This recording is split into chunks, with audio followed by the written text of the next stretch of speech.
광주 MBC에서 나흘 동안 아동 보호 체계의 허점을 연속 보도로 짚어봤는데요. 오늘은 이 문제 취재한 이다현 기자와 예고된 비극을 막을 수 있는 방법은 없는지 좀 더 이야기 나눠보겠습니다. 자, 이 기자, 이번 연속 보도 왜 시작하게 됐나요? 네, 앞서 광주에서 보육원 출신 2명이 잇따라 스스로 목숨을 끊는 사건이 알려졌습니다. 아동복지 분야의 여러 관계자들과 만나보니까요. 네. 비슷한 안타까운 사례들을 평소에도 드물지 않게 접하고 있다는 이야기를 들었습니다. 물론 시설에서 잘 자라고 건강하게 자립하는 경우들도 있겠지만 한편으로는 정말 힘들어하고 아파하는 경우, 특히 비극적 선택으로까지 이어지는 경우가 끊임없이 발생하고 있다는 건데 이제 아동 보호 체계를 다시 살펴볼 필요가 있다는 생각에 취재에 들어갔습니다. 네, 그렇군요. 이 앞서 리포트들에서 최근 광주에서 발생했던 사건 2건을 다시 조명해 주셨습니다. 지금 시스템이 홀로서기에 대한 두려움을 해소해주지 못하고 있고 또 고질적인 우울증도 치유해주지 못하는 걸로 보입니다. 미처 다 전하지 못한 문제점이 또 있을까요? 네, 숨진 청년 중에 한 명의 경우에는 이제 자립정착금 사각지대에 있었던 걸로 확인되기도 했습니다.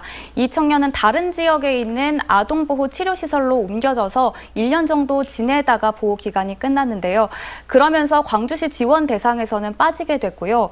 광주시에 확인해 보니까 아동복지심의위원회의 심의 의결을 거쳐서 광주시가 정착금을 지원해주는 방법도 열려 있기는 했습니다. 하지만 거기까지 신경 써서 신청해준 사람은 없었던 것 같다라고 설명했습니다. 사각지대가 더 있지 않은지, 있는 제도도 활용이 안 되는 경우는 없는지도 계속 점검을 해볼 필요가 있습니다. 네, 이번 사건들에서 자립이라는 단어가 참 중요한 키워드로 떠올랐습니다. 그런데 이 자립이라는 게 성년이 된 순간부터 갑자기 준비를 하는 것도 아니고 또 어느 날 갑자기 달성을 할 수 있는 것도 아니잖아요. 네, 그렇습니다. 어렸을 때부터 누적된 경험이 결국에는 한 사람을 이루는 거잖아요. 그렇다 보니까 취재 과정에서 만난 전문가들은 모두 어릴 때부터 연속성 있게 지원을 해줘야 한다라고 강조했습니다.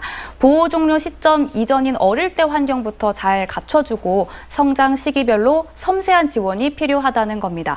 최근 광주시에서도 관련 대책들을 새로 내놨는데 아이들이 체감할 만한 변화가 생길지 지켜봐야 합니다. 네, 그런 면에서 봤을 때 보호 아동들과 가장 많은 시간을 보내는 보육사들의 역할이 참 중요할 것 같습니다. 그런데 어제 리포트에 따르면 인원이 많이 부족하다고요? 네, 현장에선 관련법을 손봐야 된다 이런 의견도 나왔습니다. 3살에서 6살 아동 5명당 보육사 1명, 7살 이상 아동 7명당 보육사 1명 이런 식으로 정하고 있는 게 지금의 아동복지법 시행령인데요. 네. 지금 광주시는 예산 등의 이유로 이 기준을 맞추지도 못하고 있지만 기준 자체도 너무 여러 명의 아이들을 돌보게 하고 있다는 겁니다. 특히 나이뿐만이 아니라 장애나 ADHD 아동 비율까지도 고려해서 인력 배치 기준을 바꿔야 한다 이런 지적이 나왔습니다.